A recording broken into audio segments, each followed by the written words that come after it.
पिछले काफ़ी समय से गुजरात सरकार और जो हमारे जेल विभाग के डीजी साहब हैं, जो कानून भारतीय नागरिक सुरक्षा संहिता के सेक्शन 473 और 475 के तहत जितने भी बंदीवान हैं जिनको आजीवन सज़ा हुई है या फिर जिन्होंने 14 साल का समय जेल में संपूर्ण कर लिया है, उनको कुछ क्राइटेरियाज के बेसिस पे रिलीज़ किया जाता है। तो उसमें उनका जेल का बर्तन और जहाँ पे इनका जेल में कैसा व्यवहार रहा है, उसके आधारित एक कमिटी बैठती है जिसमें हम लोकल जो कंसर्न एसपी, डीएम और जो जज साहब होते हैं उनका अभिप्राय लेते हैं। और उनके अभिप्राय आने के बाद एक एडवाइजरी कमेटी बैठती है जिसमें 11 सदस्य होते हैं। और इन सब के अभिप्राय के पश्चात ये पूरा जो फाइल होता है वो हमारे हेड ऑफिस जाता है, जहाँ से अंतिम चरण पे गृह विभाग के पास जाता है।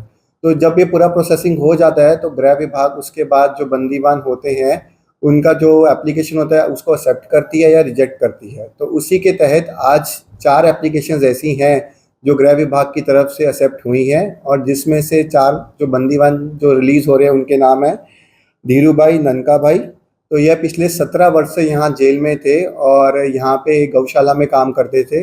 दूसरे बंदीवान जो रिलीज़ हो रहे हैं उनका पूरा नाम है हितेश भाई, बनू भाई, और यहाँ वो पिछले 19 वर्ष से थे और यहाँ पे जो फैक्ट्री विभाग में पूरा कागजी काम थे वही ये देखते थे। तीसरा जो बंदीवान है उनका नाम है जितेंद्र सिंह नारू भाई, और यहाँ पे जेल में पिछले 18 वर्ष से थे, वो भी फैक्ट्री में सुथारी का काम देखते थे। और जो चौथे हैं उनका नाम है सैयद आदम वराम, और यहाँ वो जेल में पिछले 18 वर्ष से थे। तो जैसे मैंने बोला कि ये अलग अलग विभाग में काम करते थे, तो हमारे जेल में ऐसा इनको पूरा अपॉर्चुनिटी दिया जाता है कि कुछ ना कुछ काम करें, अपना स्किल डेवलपमेंट करें और जो क्राइम और जो मानसिक क्रिमिनल माइंडसेट होते हैं उनसे दूर रहें।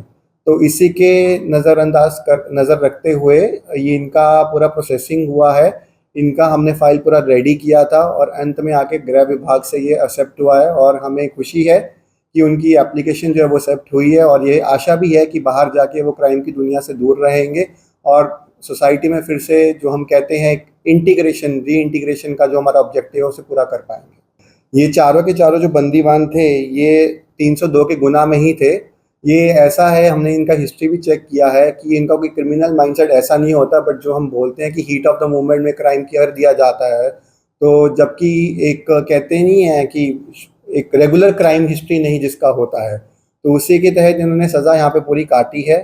अपना कहते हैं इंट्रोस्पेक्शन किया है कि लाइफ में वो आगे जाके क्या करना चाहते हैं, और हमने उनसे बात भी की है। तो जो भी जितने भी बंदीवान हैं वो यही कह रहे हैं बाहर जाके या ही हम खेती का काम करेंगे या फिर अपनी दुकान पर काम करेंगे, और मैं भी यही आशा रखता हूँ कि क्राइम की दुनिया से ये सब बहुत दूर रहेंगे।